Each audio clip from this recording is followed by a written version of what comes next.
Hi, this is Tony from Cooking Around again, and I keep on telling you that today we're going to do my favorite. Well, you know something? If I show it on the video, it is my favorite. Now, today, it is my real favorite, Hungarian goulash.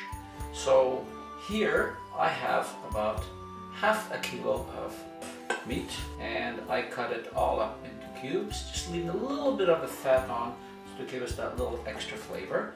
And we have some other goodies on here, and this is going to be cooked very slow, and it's going to soften the meat up, and the aromas are going to fill the house up. It's going to be absolutely awesome. So stick with me, we're getting ready to go.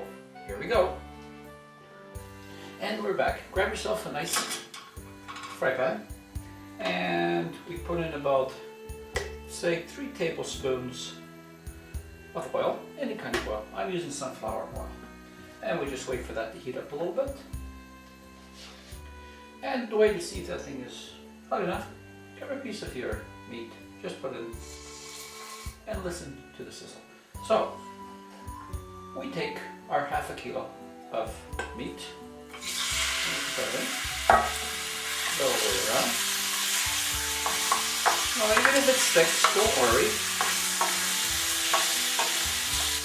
And now what I have it on high, and what we want to do is brown the meat on all its sides. We're just going to add just a little bit of salt just to help the process. Now, when the meat gets about half done, put in a diced small onion.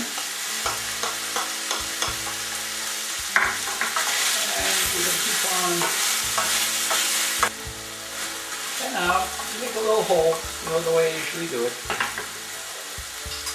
And I put about 2 tablespoons of tomato paste.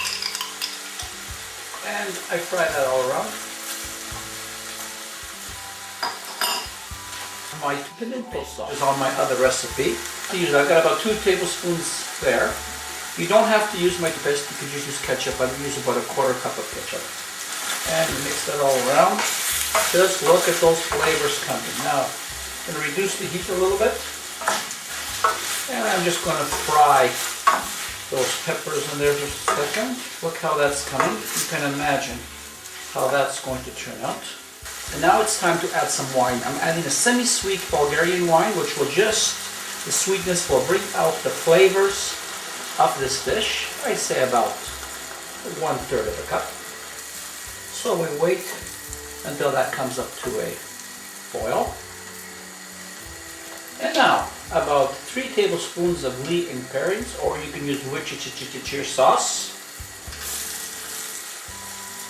About 1.5 teaspoons of paprika. You can add more or you can add less, whatever you like. About 1 teaspoon of brown sugar.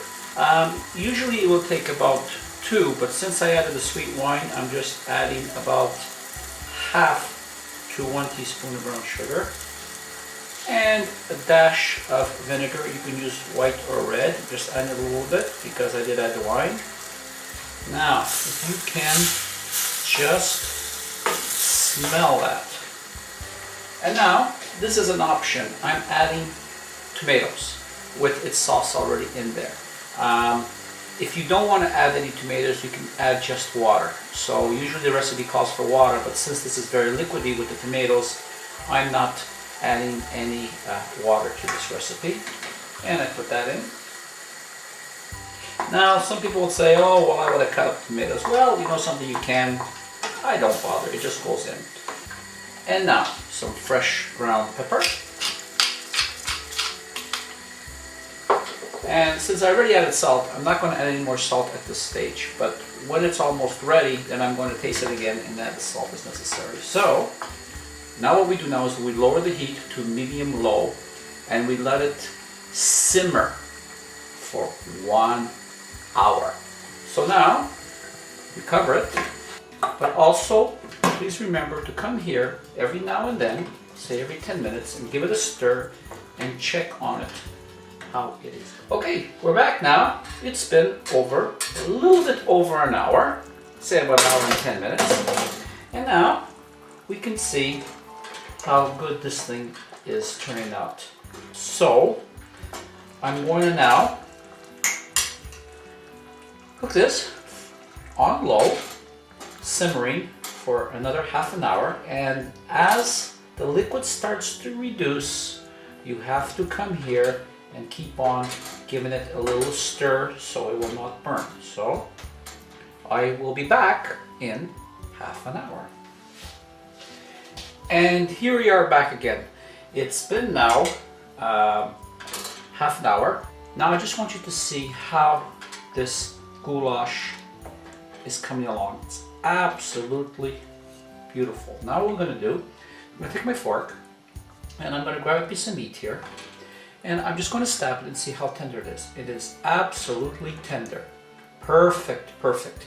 Now, this thing was covered for about an hour and 10 minutes and then half an hour uncovered. But it depends on the quality of the meat or how the meat is aged. Or also depends on what type of cow it comes from. So, I cannot really give you a specific time when to start and when to stop. I'm just showing you how my meat here reacts. But as long as you can stick the fork in and it's tender, you know that it is fine. So now what do? The most important thing is we have to taste it now. Remember, this is not for me, this is for you. You may like it more salty, a little bit more spicy, or whatever you want to put in here at this point. So I take a little bit here of this sauce, and the smell is absolutely out of this world. This is driving me crazy, and